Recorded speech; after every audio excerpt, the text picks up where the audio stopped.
有一说一，曾经的微波炉几乎是每个家庭不可或缺的家电。它不仅可以快速解冻加热食物，还可以顶替烤箱做各种各样的美食，并且凭借价格便宜、使用简单等优势，曾创下年销量高达1亿台的壮举。但是不知道大家有没有发现，好用又方便的微波炉如今却销声匿迹了，甚至在一些家庭当中，微波炉都已经落灰，很少使用了。那究竟是什么原因导致的呢？本期咱们就来聊一聊关于微波炉跌下神坛背后的真相，只因5大问题太突出。1、加热口感差。众所周知，微波炉的主要功能就是给食物加热，虽说使用起来方便快捷，但说实话，用微波炉加热过的食物口感会变得很差，甚至可以用一言难尽来形容。相信大多数使用过微波炉的人都有过相同的经历，就是用微波炉热出来的包子和馒头不仅又干又硬，而且难以下咽。这是因为微波炉的工作原理会导致食物中的大量水分流失，所以口感自然会变差。很多人也发现，用微波炉加热食物，往往表面已经烫到张不开嘴了，里面却还是凉的。随着人们生活水平的提高，大众对食物的要求也越来越高了，自然不愿意再吃这种加热后变得又干又硬的食物，所以也就减少了对微波炉的使用。2、存在安全隐患。微波炉虽然不使用明火，安全方面还是有一定的保障，但这种微波加热方式如果使用不当，也会酿成安全事故。咱们都知道，微波炉加热食物是一个由内到外的过程，但有些人对它的工作原理并不了解，会把鸡蛋放到微波炉加热，结果鸡蛋在加热的过程中，内部会受热快速膨胀，但因为有外壳的存在，就会导致内部气体不能很好的被排出，最终就出现了食物在微波炉中发生爆炸。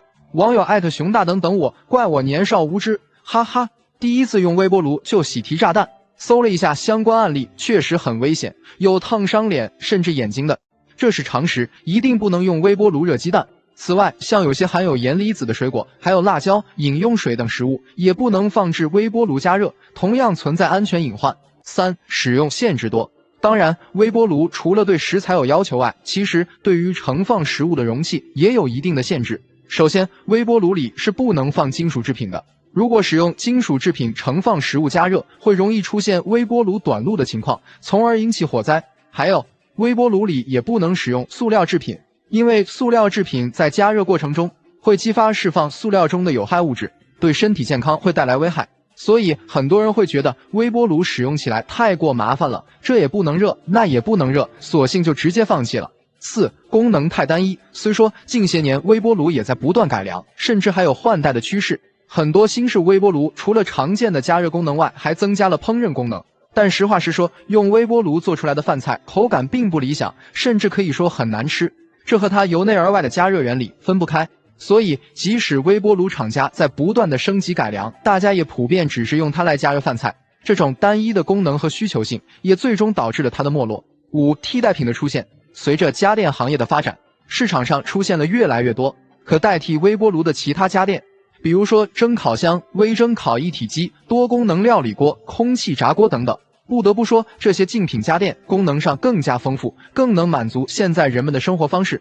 就拿空气炸锅来说，可以和微波炉一样快速加热食物，同时使用上也方便快捷，并且空气炸锅的特色功能就是无油煎炸，更加符合人们追求少油少盐的健康饮食需求，这是传统微波炉做不到的。正因为微波炉的技术革新并没有跟上时代潮流，所以最终才导致它被其他竞品取代，落下被市场逐渐淘汰的结局。结语：综上所述，虽说微波炉使用很方便，相比于其他电器还有价格实惠的优势，但不可否认它的自身弊端也很多，加热口感差，对于食材和容器还有诸多限制，而且功能过于单一。正是在这些多种因素的影响下，最终才导致了它的没落，逐渐被其他产品所替代。最后也想问一下大家，你认为微波炉会彻底消失吗？很多人听过雪糕刺客，但没听过家电刺客吧？近期看到网上有很多新房业主吐槽说，装修好不容易避过了硬装的坑，等满心欢喜选购家具家电时，没想到却被家电安装给背刺了。不统计不知道，几乎是100%的装修人都被坑过家电安装费。这一期小东结合网友们的反馈，来给大家盘点5种最坑人的家电安装费，建议大家能提前准备的就自己准备，省下的都是真金白银。1、电视机。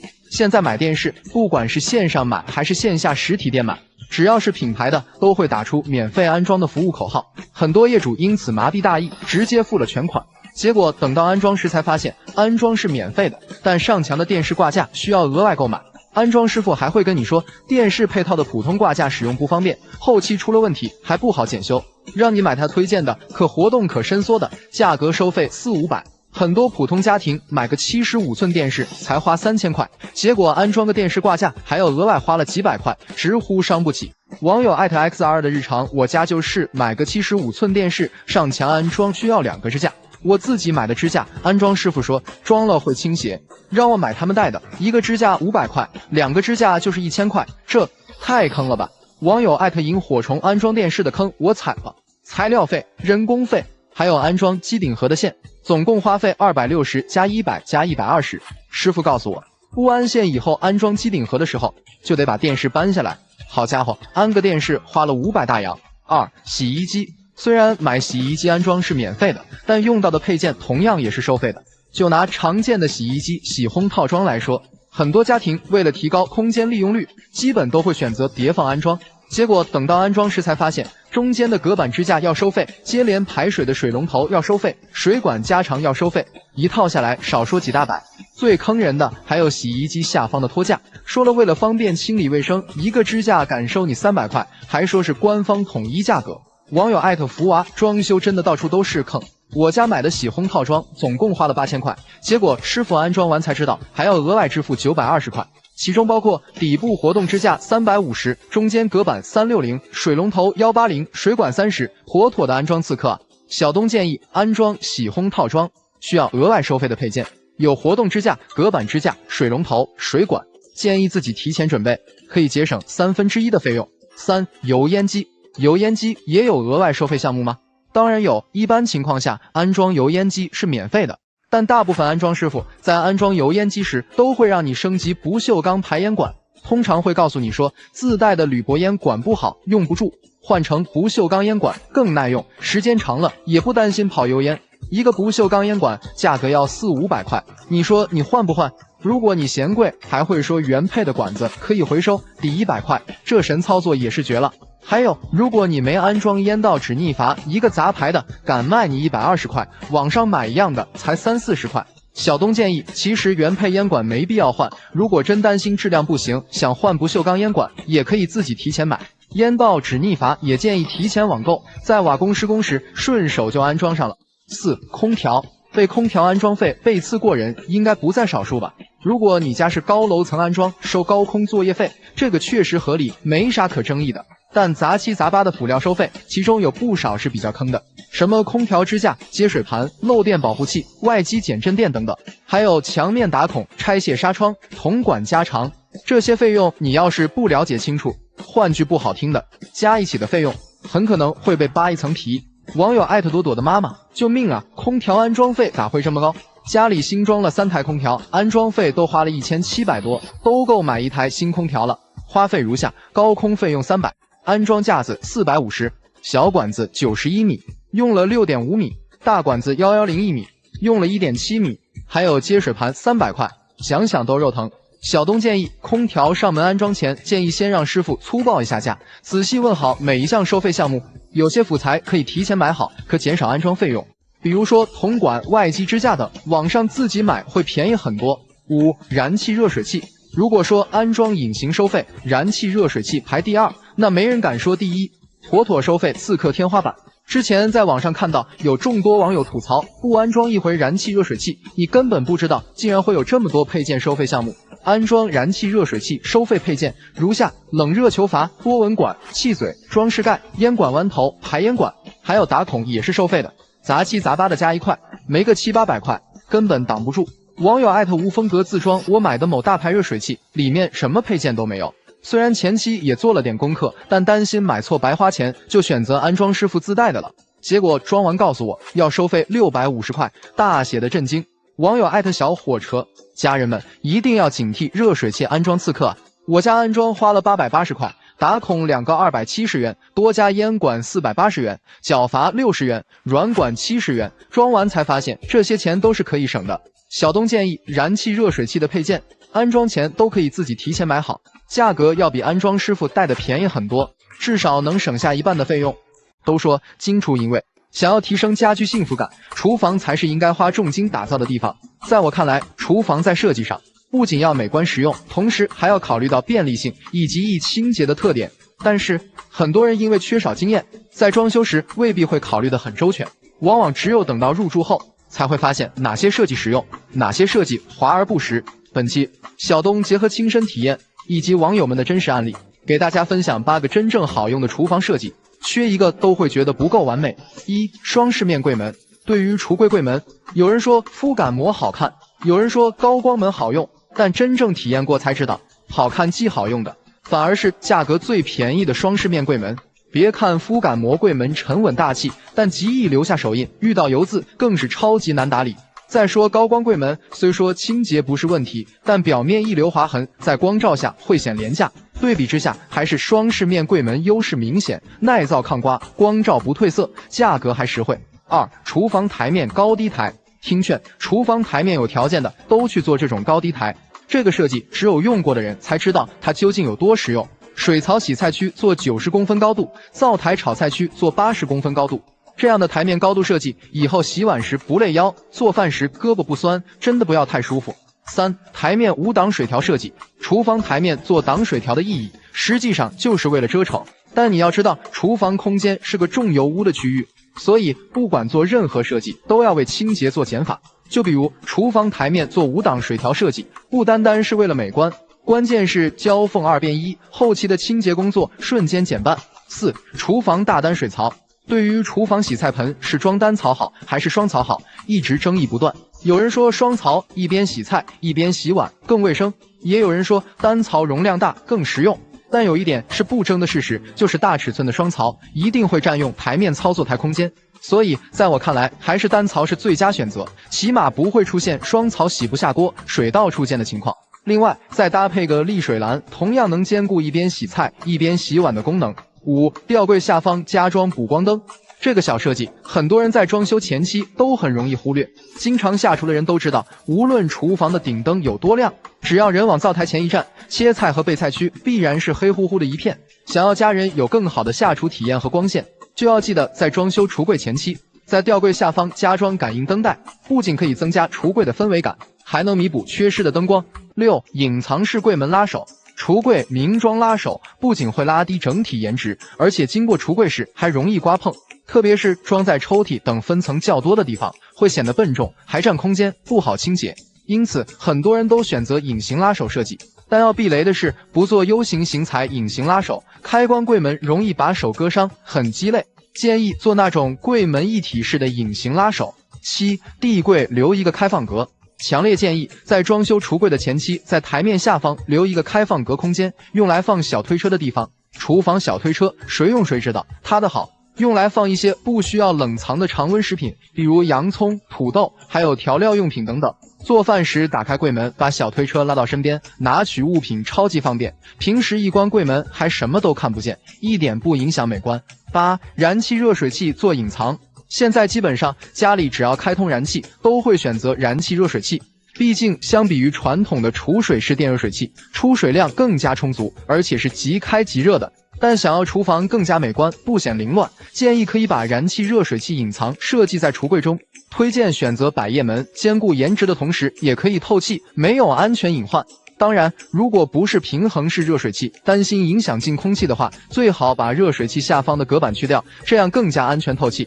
勤俭节约是中国人的传统美德，但不提倡过度节俭，无休止的囤积没用的东西，这也舍不得扔，那也舍不得丢，到头来只会让家里的收纳空间越来越小，甚至变得乱糟糟。长期居住在杂乱的环境里，不仅会影响家人运势，而且还会让人心情烦躁、精神疲惫。所以说，千万不要过度节俭，有些用久了、用旧了的东西就要尽快处理掉。比如下面说的这8样东西，不管家里有钱没钱都建议扔掉，不是迷信，都是有所依据。1. 用久的抹布、洗碗布。很多老年人认为抹布、洗碗布用完洗一下就很干净，所以就一直用，甚至发黄破损了还舍不得扔。殊不知这样的做法对健康危害极大。旧抹布长期不换，即便是经常洗，也会带来大量的细菌和病菌。而且还会影响吸水性和清洁效率，这种无效节省真的得不偿失。所以说，抹布、洗碗布这种日常消耗品，建议至少1至2个月就要更换一次，不然真的会危害到健康。2. 发霉的筷子、菜板。之前看到网上有一堆教人清洁发霉菜板和竹筷子的小妙招，真的无语。事实上，家里的菜板和筷子一旦出现发霉的情况，就千万别再用了，因为会有大量的细菌和真菌，特别是黄曲霉素，甚至有致癌的风险。而且这种霉菌单纯的依靠开水烫洗、阳光晾晒根本去除不了，所以发霉的旧筷子和菜板千万别不舍得扔，家人健康更重要。另外，家里正在使用的也要做到定期用盐水浸泡，有助于避免细菌的滋生。3. 没用的纸壳、快递箱。家里的老一辈总有喜欢攒废纸壳、快递盒的习惯，甚至有些人还会把别人不要的废纸箱、快递盒带回家，攒起来留着卖钱。结果搞得家里阳台、客厅、走道堆得到处都是，占地方不说，还会带来脏乱差的环境，严重影响生活质量。此外，旧纸盒囤积久了，还会受潮发霉，滋生细菌，甚至招来蚊虫和蟑螂，还会危害到健康。所以说，但凡是家里还能揭开锅，不至于要饭的话，千万别为了那点小钱去积攒没用的废纸盒。4. 掉了涂层的锅具。不管是电饭煲也好，还是不粘锅也罢，一旦发现涂层破损或刮花，就不要再用了，因为会释放有害物质，一旦不小心食用到人体内，对健康有不可逆的危害。就拿电饭煲的内胆来说，普遍是铝制和涂层制作，如果内胆涂层刮花，暴露的铝制品就会吸入食物，长期使用会对人体肝脏造成极大危害。还有不粘锅的特氟龙涂层，一旦磨损或脱落后，在高温下会释放一种叫做多氟丙烷的有害物质，会导致人体肝脏和免疫系统的受损，甚至会增加患癌风险。所以家里的锅具如果有涂层掉落的问题，千万别不舍得扔，及时换新才能确保食物安全。5. 长期冷冻的食物。咱们父母那一辈人都节省，平常儿女给买的鱼肉类也不舍得吃，一直存放在冰箱里，可时间一长就给忘了，最后都放成了僵尸肉。事实上，冷冻食材也是有保存期的，冻的时间久了，再新鲜的食材也会变质，所以长期冷冻的食物建议就不要食用了。除了营养流失不好吃外，还会滋生致病细菌，严重的还会影响健康。一般来说，肉类的存放保质期冷冻后最多可存放10至12个月，超期就要扔掉。另外，站在健康的角度，尽量不要在冰箱里长期存放食材，吃多少买多少，保持食材新鲜度，不过度囤积。6. 开封很久的调味品。家里只要开火做饭，就离不开各种调味品，但很多人不知道，任何一种调味品都是有保质期的，一旦开封放置久了，就会出现变质和滋生病菌的现象。还有像耗油、沙拉酱、豆瓣酱这类的调味品，开封后还要冷藏保存，不然在潮湿和高温天气下特别容易出现变质情况。所以开封后的调味品要做到定期检查，如果发现有霉菌或沉淀物的情况，务必要及时丢掉，不然一旦误食就会导致出现腹泻、肠胃不适甚至呕吐等症状。7. 半年以上的地垫。地垫是最常见的生活用品，有的人家里甚至好几张，什么门厅、厨房、卫生间甚至阳台也会放一张，但我发现很多人家里的地垫用了大半年也不舍得换，实际上家里的地垫用到1、2个月就要换新的。地垫这东西不仅会藏污纳垢、滋生细菌，如果不定期清洗和更换，还会产生异味。所以说，地垫用了半年以上，即使看上去很干净，也要及时换新，避免给家人带来健康危害。8. 旧床垫和被褥。很多人不知道，床垫其实也是有使用寿命的，一旦超过8年，即使没坏，也建议及时更换，因为床垫超过使用年限，不但材料会老化破损，而且使用舒适度也会大打折扣。长期睡旧床垫会导致腰酸背疼、精神萎靡不振，还有老旧的被褥是各种尘螨、细菌和过敏源的藏身之地，所以一旦发现家里的旧被褥有异味了，就要及时换新，不然很容易引发鼻炎、尘螨过敏、哮喘等疾病。以上这8样物品，不管家里有钱没钱，都建议及时扔掉换新，不然会影响生活品质和家人健康。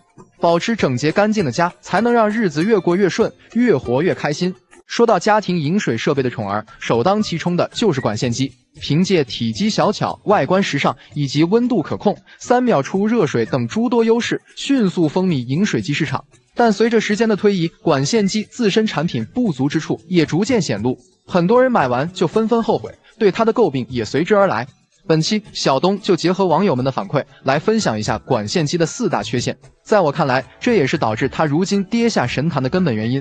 1、安装复杂，容易翻车。管线机不同于传统饮水机，插上电源就能用，它是需要连接管线才能实现其功能。安装使用不仅需要净水设备专用 PE 圆管，而且还需要装修水电时就提前做预埋，并且还要提前确定位置和电源，才能确保后期安装严丝合缝。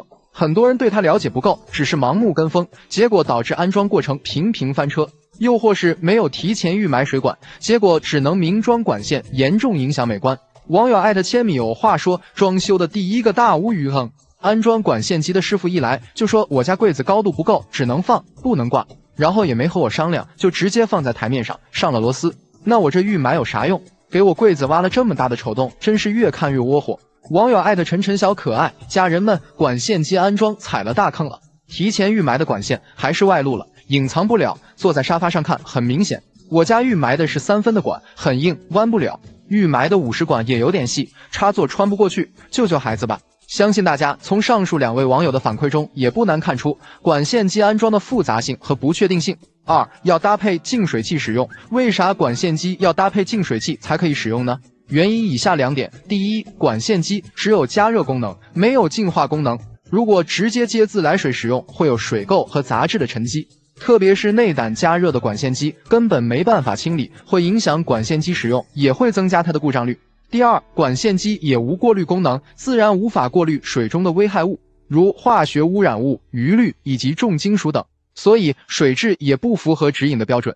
综上，这也导致很多人发现，并不是说买个管线机预埋个水电就完事了，还要搭配RO 反渗透净水器才能使用，性价比实属不高，所以自然就放弃了管线饮水机。3、内部容易污染，不便清洗。管线机内部污染严重，不便于清洗，这也是被大家诟病最多的地方。有网友吐槽，花2000块买回来的管线机，一直以为是没水箱的，用了3个月，发现 TDS 数值很高，就找售后把管线机拆了，才发现是有水箱的，而且内部还特别脏，水色发黄。实话实说，这也是储水式管线机天生的缺陷，不管是水箱还是管道，都无法做到彻底清洗，就导致内部越用越脏，时间一长就会形成一滩污水，不但异味严重，而且特别不卫生。网友安妮大宝贝，谁懂啊？家人们，家里的某大牌管线机和净水器安装使用快1个月了，净水器倒是没啥毛病，但是这个管线机出的各种温度的水都一股子塑料味，真的无力吐槽，太上火了。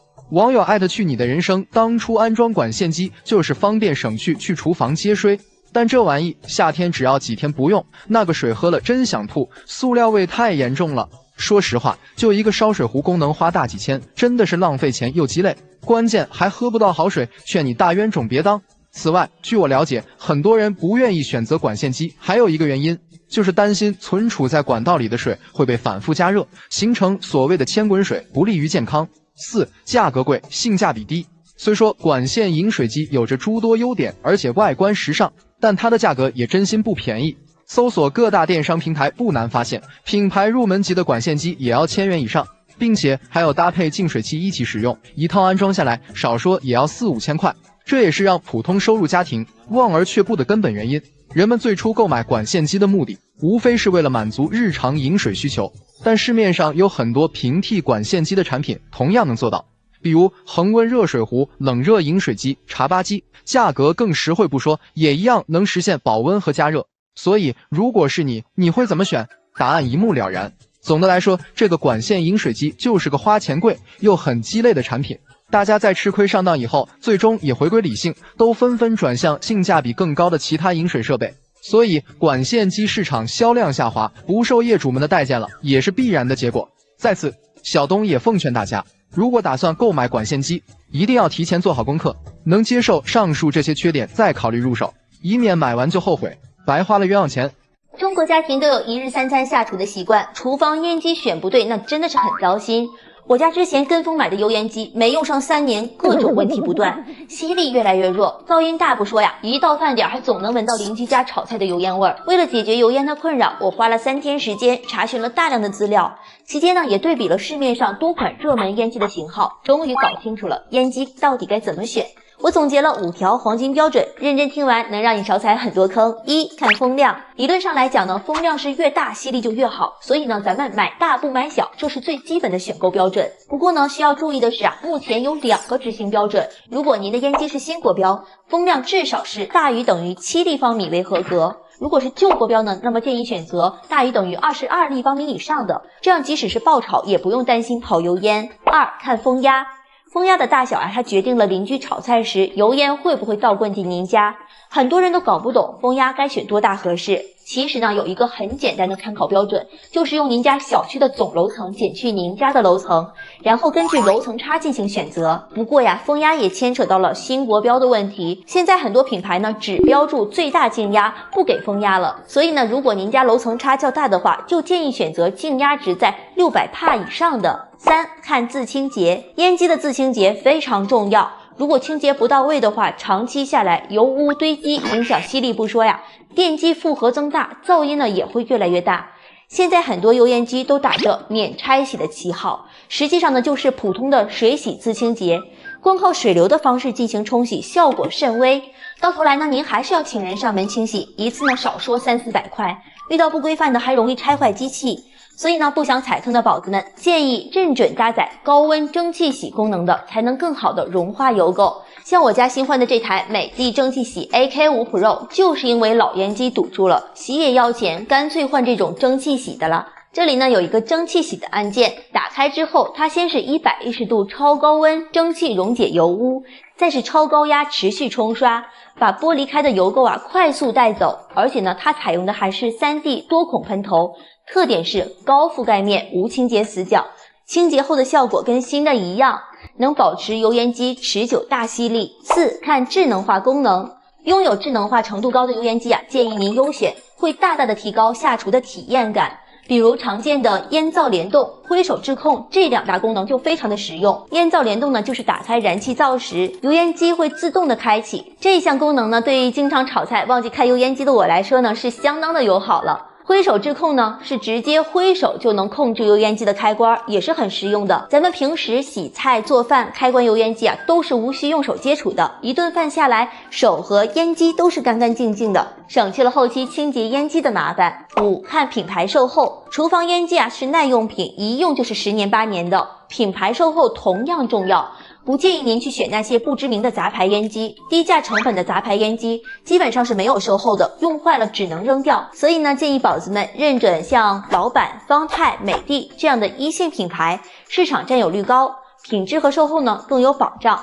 最后推荐几款大家可以关注的油烟机型号，一是我家这款美的蒸汽洗 AK5 Pro， 顶侧一体形态，嵌入橱柜安装后效果特别好看。参数方面呢，它有23立方米大风量和1000帕的超大静压，平时猛火爆炒也不会跑烟。我家这个开放式的厨房也能轻松的应付。2是方太 F2， 形态都是跨界顶侧一体，比美的 AK5 Pro 多了一个风量。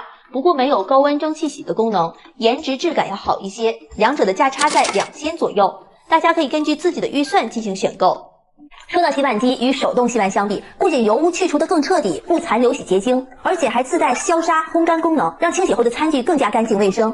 但这么好的产品，为啥就没能流行起来呢？就不能像洗衣机那样普及率那么高呢？说点不怕得罪人的话还不是因为现在的厨电厂商为了赚钱，已经逐渐背离了洗碗机的初衷，产品是越做越复杂。想必买过洗碗机的人都和我有过一样的糟心经历吧？本来想解放双手，结果呢，为了摆盘花了半个小时。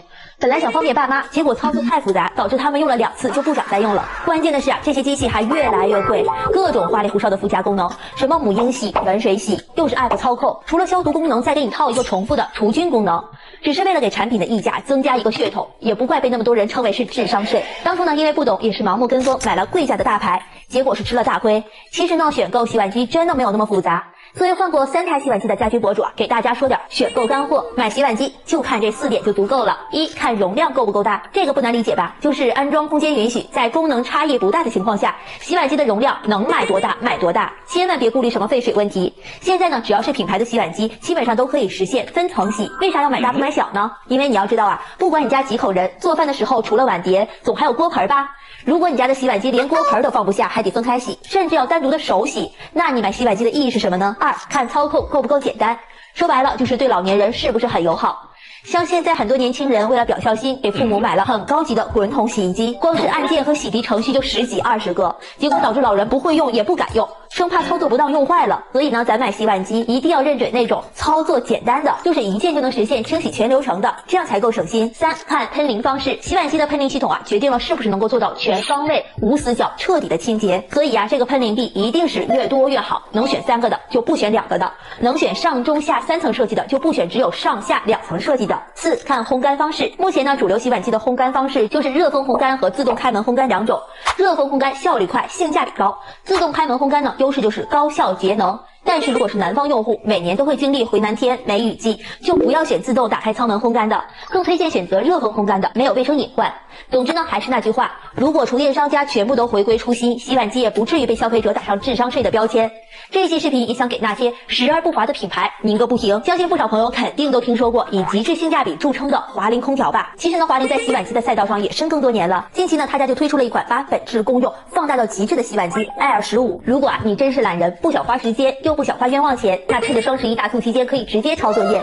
像我家这台华菱Air15洗碗机拥有17套超大容量，真的是巨能装，轻松可容纳多达上百件的餐具，即使是家里聚会人多的时候，碗筷也不用分开洗。而且它还是上中下3层可调节的碗篮设计，不管是深盘、咖啡杯还是高汤锅、炒锅都能放得下，彻底告别手洗。对比市面上同等价位的洗碗机，大多数只有15套，而华菱 Air15是17套，容量最大的妥妥的尖子生。在操作方面呢，更是省心，像这种傻瓜式的一键操作，即使是家里的老人和小朋友看不懂说明书，也能5秒轻松搞定洗消烘存的所有步骤。选择一键洗消烘存模式，它能够通过质感油污系统自动识别餐具的脏污程度，从而匹配合适的洗涤时间和水量。3层大一字喷淋臂设计，配合72摄氏度高温煮洗，就算再顽固的污渍也能轻松瓦解，冲洗干净。洗完自动105摄氏度热风烘干，能保证无死角，全面干燥，出来的餐具都是干干爽爽的，除菌率高达99.99%，还能去除幽门螺旋杆菌，达到4星消毒标准。有娃的家庭可以直接取代消毒柜。这种全流程一键搞定的机器用起来真的很省心，中途不用开门，不需要重复操作，尤其是对于南方家庭特别有用，能够防潮、防菌、防小强。不得不说，它还能168小时新风换气和银离子超长抑菌，平时不用的碗筷也可以直接放在里面进行储存，想用的时候随时拿出来，方便又卫生。更关键的是它极致的性价比价格，按照这种配置，市面上同等价位的产品基本上都要6、7千块，而华菱 Air15只需要4000加，真的是减价不减配，堪称业内良心。就说双11大促期间价格更优惠，而且众所周知，华菱和美的同属一个集团，都是大家比较熟悉的国货老品牌了，无论是品质还是口碑都非常值得信赖。如果您是有娃家庭，或者平时工作比较忙，没有时间清洗碗筷的，那不妨考虑一下这款华菱神机 Air15洗碗机，一定不会让你失望的。